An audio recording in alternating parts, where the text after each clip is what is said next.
2024 లేదా 25లో డిగ్రీ లేదా బీటెక్ చదివారా? సాఫ్ట్‌వేర్ జాబ్ కోసం ఎదురు చూస్తున్నారా? అయితే కోడ్ జ్ఞాన్ 100 డేస్ కోర్సులో చేరండి, జాబ్ సాధించండి. నమస్తే, నేను విజయ్. ఆపరేషన్ సింధూర్లో భాగంగా అనేక మంది ఉగ్రవాదులను మట్టుపెట్టింది మన ఇండియన్ ఆర్మీ. అయితే ఇప్పుడు ఉగ్రవాదుల అంత్యక్రియల్లో నేరుగా పాకిస్తాన్ ఆర్మీ అధికారులు, అలాగే అక్కడ ఉన్నటువంటి స్థానిక నేతలు కూడా పాల్గొన్నారు. అలాగే అక్కడ చనిపోయినటువంటి ఉగ్రవాదులకు కూడా నేరుగా పాకిస్తాన్ ఆర్మీ కూడా మార్చ్ ఫాస్ట్ చేస్తూ అక్కడ ఊరేగింపులో పాల్గొన్నారు. దీని గురించి మాట్లాడదాం. మనతో పాటున్నారు రిటైర్డ్ ఆర్మీ ఆఫీసర్ కల్నల్ వివీరావు గారు. సార్ నమస్తే. సార్, జనరల్గా మనమేమో వాళ్ళనేమో టెర్రరిస్టులని చెప్తున్నాం, వాళ్ళకి సంబంధించినటువంటి ఆఫీసెస్ మీద, క్యాంప్స్ మీద అటాక్ చేస్తూ ఉంటుంది. కానీ పాకిస్తాన్ డైరెక్ట్గా వాళ్ళ ఆర్మీ ఆఫీసర్స్ వచ్చారు, అలాగే ఉగ్రవాద సంస్థకు సంబంధించిన కీలక నేతలు కూడా ఈ క్రిమేషన్లో పాల్గొన్నారు. అంటే అంతిమయాత్రలో కూడా వీళ్ళు డైరెక్ట్గా మార్చ్ ఫాస్ట్ చేస్తున్న విజువల్స్ కూడా నిన్న బయటకు వచ్చాయి. దీన్ని ఎలా చూడాలి? అంటే పాకిస్తాన్ వీళ్ళు టెర్రరిస్టులు కాదు, మాకు సంబంధించినటువంటి ఆర్మీలో ఒక భాగమనా, లేదంటే సివిలియన్స్ అని చెప్తున్నారా? రెండు విధాలుగా చూడాలండి. ఫస్ట్ ఏంటంటే వీళ్ళ ఈ ఏ9 ఇన్స్టాలేషన్స్ అయితే మనం అటాక్ చేసామో ఇవన్నీ వాళ్ళకి లాంగ్ స్టాండింగ్ ఎస్టాబ్లిష్మెంట్స్. మురిట్కేలో ఉన్న లాహోర్లో ఉన్న హెడ్ క్వార్టర్స్ అయితే అది దాదాపు 30 years నుంచి ఉందండి. ముందర ఎన్జిఓ కింద బయలుదేరింది అది. Even now it is considered an NGO. దానికి ఫండింగ్ చాలా విపరీతంగా వస్తుంది మిడిల్ ఈస్ట్ నుంచి. ఇంకా బహావల్పూర్లో జేఎంది కూడా అలాగే ఉంటుంది. వాళ్ళు కూడా ఫండింగ్ చాలా తీసుకొస్తారు. మిగతా క్యాంప్స్ అంటారా బోర్డర్స్ ఏరియాస్లో దగ్గర పిఓకలు ఎక్కువ ఉన్నాయి. ఎప్పుడైతే ఈ థ్రెట్ వచ్చిందో, అంటే April 22 తర్వాత థ్రెట్ అనిపించిందో, మనం అంతకుముందు చేసినట్టు చేస్తామని చెప్పి టెర్రర్ లాంచ్ ప్యాడ్స్ ఇవన్నీ ఖాళీ చేసి ఆర్మీ ఏరియాస్లోకి తీసుకొచ్చారు ఈ టెర్రరిస్టులు. మనం ఎక్కడైతే ఈ టెర్రరిస్టులు హోమ్ చేస్తున్నామో లాస్ట్ 12 days నుంచి అబ్జర్వ్ చేసి అక్కడే అటాక్ చేసాం. సో కొన్ని ఏరియాస్లో ఏంటంటే దాదాపు మిలిటరీ ఇన్స్టాలేషన్స్ పక్కనే పడినాయి. ఓకే, అంటే మిలిటరీ ఉన్నటువంటి క్యాంప్స్ పక్కనే మిసైల్స్, ఎస్పెషల్లీ కోట్లీలో మిలిటరీ చాలా పొడుగ్గా ఉంటుంది. రోడ్ అంట, అంటే రోడ్డుకి అటువైపున ఇటువైపుని రెండు సైడ్ని పొడుగ్గా ఉంటుంది. కొండలు ఆ సైడ్ని ఇలా కట్ చేసి ఉంటుంది. అక్కడే వాళ్ళు కూడా ఉన్నారు. సో ఏంటంటే కొంత collateral damage on army side అయినట్టు రిపోర్ట్ వస్తుంది, ఒక మీడియా రిపోర్ట్ పాకిస్తాన్ సైడ్ నుంచి. సెకండ్ ఏంటంటే మనం ఫండమెంటల్స్కి వెళ్ళాలి. ఫండమెంటల్ చూస్తే ఏంటంటే పాకిస్తాన్ ఆర్మీ వాళ్ళకి తెలుసు యుద్ధం చేయలేము, పెద్దన్న గారితో యుద్ధం చేయలేము, వాళ్ళ సైజు కానీ మన ఆర్మీ కానీ మనం ఎప్పుడు తలపడలేము. సో అందుకని ఏం చేసింది, 1948 నుంచి 47 నుంచి కూడా అప్పట్లో కొన్ని మిలిటెంట్ మూకల్ని పంపించింది. ఇప్పుడు టెర్రరిజానికి దిగింది. ఎప్పుడైతే 79లో అలవాటైందో కొంచెం టెర్రరిస్ట్ యాక్టివిటీస్ రష్యాకి ఎగ్నిస్ట్ చేసింది, అది ఇండియాలో వాడడం జరిగింది. దీన్ని 100% ISI కంట్రోల్ చేస్తుంది. కంట్రోల్ ఎలా చేస్తుంది, కొంతమంది ఎఫెక్టివ్ హవాల్దార్స్ని, ఆఫీసర్స్ని రిటైర్మెంట్ వెళ్ళిపోమని కాగితం మీద చెప్తారు. వాళ్ళు కాగితం మీద రిటైర్మెంట్ తీసుకుంటారు. దీనికి సెపరేట్ ఫండ్గా పెన్షన్ వాళ్ళకి శాంక్షన్ అయిపోతుంది. అంటే ఇప్పుడు మన ఇండియాలో కూడా కంపాషనేట్ పెన్షన్ ఇవ్వచ్చు, అంటే అప్రోప్రియేట్ లెవెల్ శాంక్షన్ చేయొచ్చు. సో వాటికి పెన్షన్ శాంక్షన్ అయిపోతుంది, మిగతా పర్క్స్ అండ్ ప్రివిలేజెస్ క్యాష్లో. సో ఈ విధంగా సెకండ్ చేసి ఈ టెర్రరిస్ట్ క్యాంపులకు పంపిస్తారు. ఇప్పుడు ప్రతి టెర్రరిస్ట్ క్యాంప్లో ఏంటి, బేసిక్ కోర్స్ ఒకటి, అడ్వాన్స్డ్ కోర్స్ ఒకటి, అడ్వాన్స్డ్ కోర్స్ ఒకటి నడుస్తాయి. వీటికి ఏంటంటే కమ్యూనికేషన్స్, ఎక్స్ప్లోజివ్స్ ఎలా హ్యాండిల్ చేయాలి, వెపన్స్ ఎలా హ్యాండిల్ చేయాలి, ఫైరింగ్ స్టాండర్డ్స్ ఎలా ఉండాలి, BPT ఎలాగ ఉండాలి, అదే బ్యాటిల్ ఫిజికల్ ఎఫిషియన్సీ టెస్ట్ అంటాం మేము ఆర్మీలో, ఆ విధంగా వర్డ్ వచ్చేస్తుంది వాళ్ళ ఫిజికల్. ఇవన్నీ ఆర్మీ వాళ్ళు చేస్తారు. అంటే nothing but Pakistan army. Pakistan పేరేమో టెర్రరిస్టులు, కానీ బ్యాక్ ఎండ్ అంతా కూడా ISI పాకిస్తాన్ ఆర్మీ. ఒకవేళ నిజంగా టెర్రరిస్టులు జమ్మూ కాశ్మీర్ నుంచి వచ్చినా కానీ వాళ్ళు జనరల్గా హిజ్బుల్ ముజాహిదీన్లో ఎక్కువ ఉంటారు.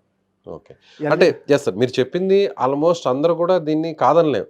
మన ఇండియన్ గవర్నమెంట్ కూడా ఇదే చెప్తుంది, గవర్నమెంట్ ఆఫ్ ఇండియా ఇదే చెప్తుంది, ఆర్మీ కూడా ఇదే చెప్తుంది. కానీ ఇప్పుడు మన ప్రపంచానికి ఏం చెప్తున్నాం అంటే, మనం అటాక్ చేసింది ఆపరేషన్ సింధూర్ అనేది కేవలం టెర్రరిస్టులకు సంబంధించినటువంటి వాళ్ళ ఆఫీసుల మీద, అలాగే క్యాంప్స్ మీద చేసామంటున్నాం. ఎక్కడో కూడా సివిలియన్స్ని కానీ పాకిస్తాన్ ఆర్మీ మీద ఎక్కడ కూడా మిసైల్ లాంచ్ చేయలేదు, టార్గెట్ చేయలేదు, అటాక్ చేయలేదు అంటున్నాం.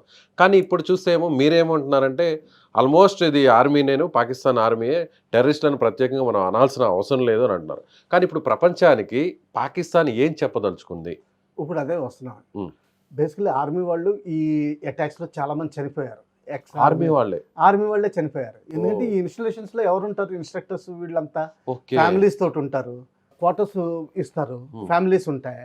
Most of them have got boards. నేను ఫొటోస్ తెప్పించినప్పుడు బోర్డ్స్ ఎలాగుండేవి, ప్రైమరీ హెల్త్ సెంటర్, అంటే ఈ అటాక్ జరిగిన వాటి ఫొటోస్ తెప్పించారు మీరు?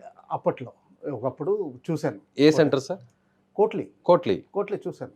ఆ, ప్రైమరీ హెల్త్ సెంటర్ అని ఉంటుంది. ఆ ప్రైమరీ హెల్త్ సెంటర్ చుట్టూరు ఉన్న ఇళ్ళు, సివిలియన్ ఇళ్ళు అద్దె తీసుకుని వీళ్ళకి ఇస్తారు క్వార్టర్స్ కింద.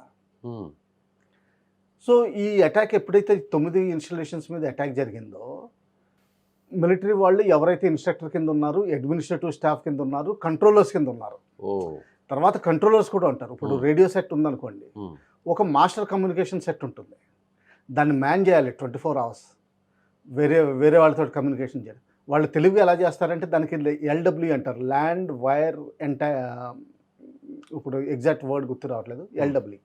అదేం చేస్తారంటే మీకు టెలిఫోన్కి వేరే చోట అటాచ్ చేస్తారు. సో ఇప్పుడు కోట్లీలో మాట్లాడుతున్నా కానీ నాకు సిగ్నల్ వేరే చోట నుంచి వస్తుంది. ఓ, సో మనం ఏమనుకుంటాం, అరే సిగ్నల్ అక్కడి నుంచి ఎమినేట్ అవుతుంది, మనం ట్రాన్స్పాండర్స్ వాడి మనం ఇంటర్డిక్ట్ చేస్తాం, సిగ్నల్ ఎక్కడి నుంచి వస్తుంది అంటే వీళ్ళు టెర్రరిస్టులు ఇక్కడ ఉన్నారు అనుకుంటాం. కానీ వాళ్ళు ల్యాండ్ లైన్ ఇంటిగ్రేట్ చేసి కోట్లీ నుంచి మాట్లాడుతున్నారు. కోట్లీ నుంచి ఇంకో ప్లేస్ ఏమో, లొకేషన్ ఏమో ఇంకో ప్లేస్ చూపిస్తుంది, కానీ వీళ్ళు సిగ్నల్ ఎమినేట్ అయ్యేది వేరే చోట నుంచి. అలా జరుగుతుంది. సో ఇటువంటి వాటికి మిలిటరీ వాళ్ళు ఉంటారండి. వాళ్ళు ఏంటంటే రిటైర్మెంట్ పంపించేసి వీళ్ళని వాడతారు. సో ఇప్పుడు ఇందులో చాలామంది పోయిన వాళ్ళు ఎక్స్ ఆర్మీ వాళ్ళే. ఇప్పుడు మనం చనిపోయిన విజువల్స్ అన్ని కూడా చూస్తున్నాం, వీళ్ళంతా కూడా ఎక్స్ ఆర్మీ వాళ్ళు, లేకపోతే వాళ్ళ ఫ్యామిలీస్ ఇంపాక్ట్ అయ్యి ఉంటారు. అందుకని ఆర్మీ వాళ్ళు వచ్చి ఉంటారు. అందుకని ఆర్మీ వాళ్ళు వాళ్ళకి మిలిటరీ ఆనర్స్ ఇస్తారు. తర్వాత ఇంకో కాన్సెప్ట్ కూడా నడుస్తుంది ఈ మధ్యన, చాలా లిబరల్ అయిపోయి. ఇటువంటి టైంలో మార్టీర్ స్టేటస్ అని మన ఇండియాలో కూడా అడుగుతున్నారు. నేను దాని గురించి ఎక్కువ టచ్ చేయదలుచుకోలేదు, అది అన్ఫార్చునేట్. మార్టీర్స్ అన్న వాళ్ళు వేరు, మామూలుగా ఇటువంటి టెర్రరిస్ట్ అటాక్స్లో పోయిన వాళ్ళు వేరు. ఇప్పుడు ఇంకొక క్వశ్చన్ నాది, ముందు ప్రీవియస్ సబ్జెక్ట్ గురించే. ఇప్పుడు మనం పాకిస్తాన్ ఏమంటుంది, అసలు సివిలియన్స్ మీద అటాక్ చేస్తుంది లేదు, అలాగే వేరే మాకు సంబంధించినటువంటి మీరు అన్నట్టు అఫిలియేట్గా ఉన్న వాళ్ళ మీద ఏదైనా అటాక్ చేసిందని చెబితే, సో మనం చెప్పింది నిజమే అవుతుంది కదా, ఇండియా చెప్పేది నిజమే అవుతుంది కదా. పాకిస్తాన్ ఆర్మీ వెనకుంది, ఏదైతే టెర్రరిస్టులు వెనకంతా కూడా పాకిస్తాన్ ఆర్మీ ఉంది. ఇప్పుడు డైరెక్ట్గా పాకిస్తాన్ ఆర్మీ వచ్చి వాళ్ళకి గౌరవవందనం చేసి మార్చ్ ఫాస్ట్ చేసి ఇవ్వాల్సినటువంటి ఆ కండోలెన్స్ అంతా కూడా అఫీషియల్గా ఇస్తే, ఇప్పుడు అక్కడ పాకిస్తాన్ దొరికిపోయినట్టే కదా ప్రపంచ దేశాలు. ఎగ్జాక్ట్లీ నెయిల్ మీద హెడ్ మీద కొట్టారండి. ఇప్పుడు జైషే మహమ్మద్ చీఫ్ అంటున్నాడు, నా ఫ్యామిలీ ఎక్స్టెండెడ్ ఫ్యామిలీ రిలేటివ్స్ మొత్తం అంతా దాదాపు 9 to 12 మంది పోయారని వేరియస్ అకౌంట్స్ ఇస్తున్నాడు మౌలానా మసూద్ అజర్. అది బహాలుపుల్లో జరిగింది. అంటే ఏంటంటే మనం టెర్రరిస్ట్ ఇన్స్టాలేషన్ అక్కడ ఉందని కరెక్టే అనమాట, టెర్రరిజం క్యాంప్ ఉందని లెక్కే. మనం టెర్రరిస్ట్ ఇక్కడ ట్రైన్ అవుతున్నారని ఎప్పటి నుంచో చెప్తున్నాం. అందులో బీరాలు పలుకుతున్నాడు, నేను మోదీని వదిలిపెట్టను, భారతదేశాన్ని వదిలిపెట్టను, నాకు ఇంకా జాల్ అనేది లేదు, నేను ఎక్కడ కూడా భయపడను, నాలో ఇంకా కూడా ఆవేశం కసి పెరిగింది అంటూ మౌలానా మసూద్ అజర్ చెప్పుకొచ్చాడు. అంటే మోస్ట్ వాంటెడ్ టెర్రరిస్ట్ లిస్ట్లో అతను ఫస్ట్ ఉన్నాడు అనుకుంటా బహుశా ఇండియాలో, అంతే కదా సార్. సెకండ్ కాందహార్ హైజాక్ అంతా కూడా అతనే ప్లాన్ చేసింది, పార్లమెంట్ అటాక్ కూడా అతనే ప్లాన్ చేసింది. సో మీరు అనేది ఏంటంటే ఇప్పుడు చనిపోయిన వాళ్ళందరూ కూడా ఎక్కువ శాతం అంటే ఇలాంటి గౌరవవందన ఇస్తున్నారు కాబట్టి రిటైర్డ్ ఆర్మీ అయి ఉండొచ్చు, లేదంటే మీరు అన్నట్టుగా అన్అఫిషియల్గా ఆర్మీ కాకుండా ఇందులో ట్రైనింగ్ క్యాంప్స్ నిర్వహిస్తున్నటువంటి కంట్రోలర్స్, కమాండర్స్, వాళ్ళ ఫ్యామిలీస్. ఇప్పుడు దొరికిపోయినట్టేనా మరి పాకిస్తాన్ ప్రపంచ దేశాల ముందు? దొరికిపోయారండి. కాకపోతే వాళ్ళు ఏమంటున్నారంటే ఇది మా సివిలియన్ ఫ్యామిలీస్ ఇక్కడ ఉన్నాయి అంటారు. ఆర్మీ ఇంకా కోర్టుల్లో ఏమన్నారంటే, నిన్న yesterday chief was there with that lieutenant colonel, చిన్న 9 years old బాయ్ పోయాడని yesterday Asim Munir went there. Defence minister, chief of army staff met that boy. నేను ప్రతీకారం తీర్చుకుంటాను అని చెప్పారు. అండ్ ద ఫాదర్ ఎవరైతే ఉన్నారో lieutenant colonel, the said you will not be given leave, you continue your duty అని చెప్పాడు ఆయన. ఇంత మోటివేట్ చేశాడు ఆయన. సో ఈ విధంగా వాళ్ళ సైడ్ నుంచి కూడా సైకలాజికల్ వార్ఫేర్, వాళ్ళ ఓన్ మనుషుల్ని కప్పిపుచ్చడం ఇవన్నీ జరుగుతాయండి. క్లట్టర్లో చూడాల్సి ఉంటుంది. ఇది ట్రైనింగ్ క్యాంప్స్ 100%, 200%, ఇందులో డౌట్ ఏం లేదు, నిజంగా ఇంపాక్ట్ అయింది. కాకపోతే ఈ టైంలో ఎంతమంది టెర్రరిస్టులు అక్కడ నిజంగా ఉన్నారన్నది, స్టాఫ్ ఎక్కువ ఉన్నారు అనుకుంటాను, నేషనల్ ఆనర్. కానీ ఇంత ఓపెన్గా చేస్తుంటే మరి ప్రపంచం ముందు పాకిస్తాన్ ఏం సమాధానం చెప్తుంది సార్? అంటే వీళ్ళు టెర్రరిస్టులు కాదు, మా సివిలియన్స్, లేదంటే మాకు సంబంధించిన ఆర్మీ పీపుల్ అనే చెప్పే ప్రయత్నం ఏమైనా చేయబోతుంది అనుకోవచ్చా పాకిస్తాన్? ఫస్ట్ థింగ్ ఏంటంటే కొన్ని మా విషయాలు గుర్తుపెట్టుకోవాలి. వాళ్ళు ఏమంటారంటే జమ్మూ కాశ్మీర్లో ఇండిజినస్ మూవ్మెంట్ ఉంది, ద రెసిస్టెన్స్ ఫ్రంట్ అని దానికి పేరు పెట్టారు 2019 తర్వాత. వీళ్ళు ఏమంటారంటే మేము మోరల్స్, పాకిస్తాన్ గవర్నమెంట్ ఏముంటుందంటే కాశ్మీర్ మాది, మేము ఎవరైనా ఫైట్ చేస్తారంటే మేము దానికి వాళ్ళకి మోరల్ సపోర్ట్ ఇస్తామంటారు, మోరల్ అండ్ పొలిటికల్ సపోర్ట్ అని ఇస్తామని వాళ్ళు బాహాటంగా చెప్తున్నారు. వాళ్ళు చెప్పడం ఏంటంటే financial support, weapon support, material support, recruitment support ఇస్తున్నామని. అది చెప్పట్లేదు. కానీ ప్రపంచానికి అంతటికీ తెలిసినది, ఇందులో డౌట్ ఏం లేదు.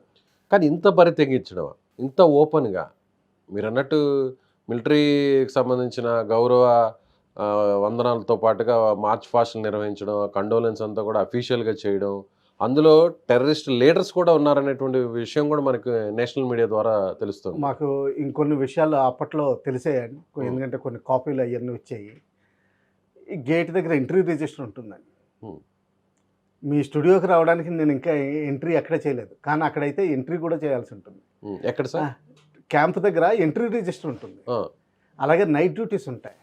ఆ తర్వాత ఎగ్జిట్ అవుతుంటే ఒకవేళ బయటకు వెళ్ళాలన్నా కానీ ఎగ్జిట్ రిజిస్టర్ ఉంటుంది. అలాగే వీళ్ళకి స్టైఫండ్ కూడా వస్తుంది. ఇప్పుడు బేసిక్ కోర్స్, అడ్వాన్స్డ్ కోర్స్.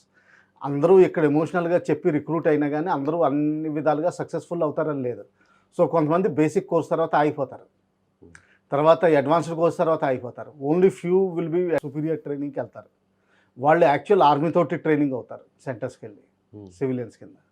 ఈ మధ్యలో ఉన్న వాళ్ళకి స్టైఫండ్ కూడా వస్తుంది, 1600 రూపాయలు.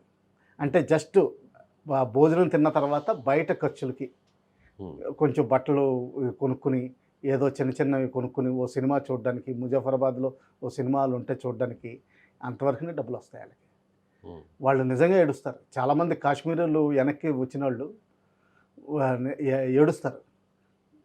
2 టీల కంటే ఎక్కువ డబ్బులు ఉండవు మా దగ్గర, అడిగితే కొడతారని. వీళ్ళందరూ ఫెయిల్యూర్స్ అనమాట, ఫిల్టర్డ్ అవుట్ పీపుల్. బయటకు వచ్చేసిన వాళ్ళు బయటకు వచ్చేది వాళ్ళని వెనక్కి తీసుకొచ్చేవాడిని. సరెండర్ తీసుకున్నాం మేము, ఇండియన్ ఆర్మీ సరెండర్ తీసుకుంది. తిరిగి తీసుకురావడానికి చాలా డబ్బులు ఖర్చు పెట్టి తీసుకొచ్చేవాళ్ళని, పేరెంట్స్ తోటి మాట్లాడిచ్చారు. లొంగిపోవడం వచ్చి లొంగిపోయారు. వాళ్ళు ఇచ్చిన ఇంట్రాగేషన్ రిపోర్ట్లో ఏంటంటే ఇది ముజఫరాబాద్లో టీ స్టాల్లో అది హెల్పర్ కింద చేస్తున్నాడు, క్యాంప్లో ఫెయిల్ అయిపోయాడు. వాళ్ళకి ఉపయోగం లేదు టెర్రరిస్ట్కి, ఎందుకంటే ఇతను మనిషి సాఫ్ట్, అన్ఫిట్, అంటే టెర్రరిస్ట్కి అన్ఫిట్. ఆ మైండ్ సెట్ లేదు, క్రూయల్గా ఉండడు. నేను ఇంకా చెప్పాలంటే వాళ్ళని రాత్రి వేరే విధంగా కూడా వాడుకునేవాళ్ళు. అది కూడా ఉంది వాళ్ళకు ఉన్న అలవాట్లు. ఇది ఎవరైతే డిస్క్వాలిఫై అయిపోతారో, కొంతమంది ఫెమినైన్, మన బాయ్స్ కూడా కొంత ఫెమినైన్ క్యారెక్టరిస్టిక్స్ ఎక్కువ ఉంటాయి. ఎస్పెషల్లీ నేను ఒకళ్ళని ఇంట్రాగేట్ చేసినప్పుడు వాడికి ఫెమినైన్ క్యారెక్టరిస్టిక్స్ ఎక్కువ ఉన్నాయి కొంచెం. వాడిని ఇలాగే వాడుకున్నట్టు కోట్లీలో. ఇంత దారుణంగా ఉంటాయి. Right sir, thank you so much. So ఇది retired army officer colonel V V Rao గారు. అంటే ఈయన డైరెక్ట్గా మిలిటరీ ఆపరేషన్స్లో కూడా పాల్గొన్నారు, అలాగే యాంటీ టెర్రరిస్ట్ ఆపరేషన్స్లో కూడా నేరుగా పార్టిసిపేట్ చేశారు. అక్కడ పరిస్థితుల మీద పూర్తి అవగాహన ఉన్నటువంటి వివిరావు గారు చెప్తున్నట్టుగా ఇప్పుడు ఏదైతే ఆర్మీ ఎక్కడైతే చనిపోయినటువంటి ఈ టెర్రరిస్టులకు సంబంధించినటువంటి అంత్యక్రియలు ఉన్నాయో వాటిలో నేరుగా అధికారులు, ఆర్మీ ఆఫీసర్సే పార్టిసిపేట్ చేశారంటే ఇందులో నేరుగా ఆర్మీకి సంబంధించినటువంటి ప్రతినిధులే ఉన్నారు. కాబట్టి ఈ ట్రైనింగ్ అంతా కూడా నిర్వహించేది ఆర్మీకి సంబంధించిన రిటైర్డ్ కమాండర్స్, అలాగే వేరే స్టాఫ్ ఉన్నారు. కాబట్టి అందుకనే మిలిటరీకి సంబంధించినటువంటి గౌరవ వందనాన్ని కూడా అక్కడ వాళ్ళు ఇస్తున్నట్టుగా చెప్తున్నారు. Thank you so much.